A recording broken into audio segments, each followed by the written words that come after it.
Bienvenue. Aujourd'hui, on plonge au cœur d'une des usines biologiques les plus incroyables et les plus performantes de la nature, le rumen de la vache. Pour commencer, voilà une phrase qui pose bien le décor. L'écosystème microbien le plus performant du monde animal. Gardons ça en tête parce que ça résume parfaitement la complexité et l'efficacité qu'on s'apprête à découvrir ensemble. Voici notre feuille de route. On va décortiquer ce système en plusieurs parties, en partant de sa structure physique pour aller jusqu'à son impact très concret sur la rentabilité d'un élevage. Allez, on commence par les bases. De quoi parle-t-on exactement? À quoi ressemble cet écosystème et surtout comment est-il organisé? Alors oui, une vache a bien 4 compartiments gastriques, mais soyons clairs, il y en a un qui est la véritable star du spectacle, le rumen. Et pour se faire une idée de l'échelle, il faut imaginer une cuve de fermentation géante de 150 à 220 litres. C'est colossal, ça représente à lui seul 80% de tout son estomac. Et ce qui est fascinant, c'est qu'à l'intérieur, ce n'est pas du tout le chaos. Un rumen qui fonctionne bien organise son contenu en 3 couches bien distinctes. Tout en haut, on a les gaz. Au milieu, un matelas de fibres et en bas, la phase liquide où baignent les microbes.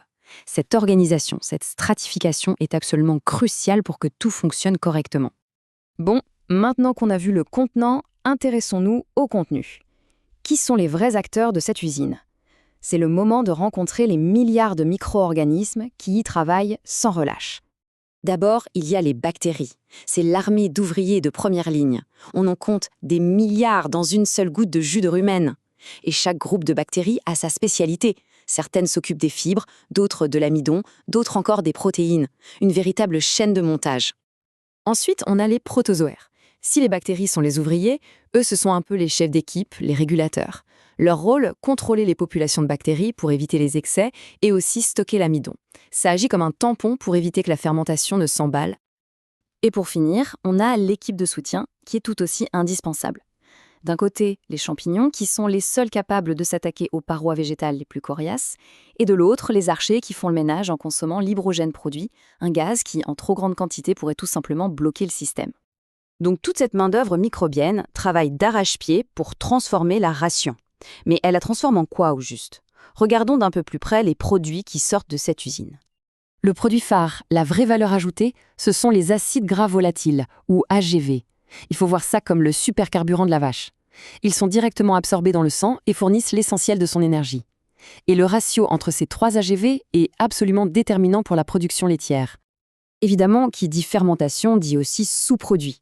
Le plus connu, c'est le méthane. Et les chiffres sont assez parlants. Une seule vache peut en produire entre 300 et 600 litres par jour. C'est un volume considérable avec, bien sûr, des implications qu'on connaît. Et puis, il y a ce processus mécanique essentiel, la rumination, ce fameux mâchage du vide. En fait, c'est bien plus que ça.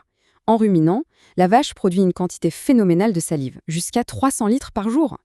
Et cette salive est riche en bicarbonate. C'est un tampon alcalin naturel absolument vital pour neutraliser l'acidité de la fermentation.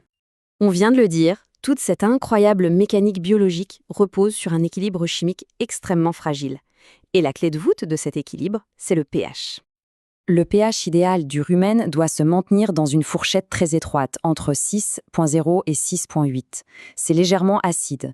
Si on descend en dessous de 5,8, on tombe en acidose subaiguë et là, les problèmes commencent sérieusement. Maintenir cet équilibre, c'est un véritable bras de fer permanent. D'un côté, on a tout ce qui acidifie, les aliments riches en amidon, les sucres, et de l'autre, ce qui stabilise, les fibres longues qui font ruminer et donc saliver, et une alimentation régulière. C'est un jeu d'équilibriste constant. Alors, que se passe-t-il quand cet équilibre est rompu, quand le système déraille? Les conséquences ne se font pas attendre, et les signes sont souvent là, bien visibles pour qui sait les interpréter. Un des meilleurs indicateurs, c'est le fumier. C'est un peu le bulletin de santé du rumen. Son aspect, sa consistance, la présence de fibres non digérées ou de grains entiers, tout ça, ce sont des indices très précieux sur ce qui se passe à l'intérieur. L'un des dérèglements les plus fréquents et les plus insidieux, c'est l'acidose subaiguë, la SARA. C'est cet état où le pH reste trop bas trop longtemps.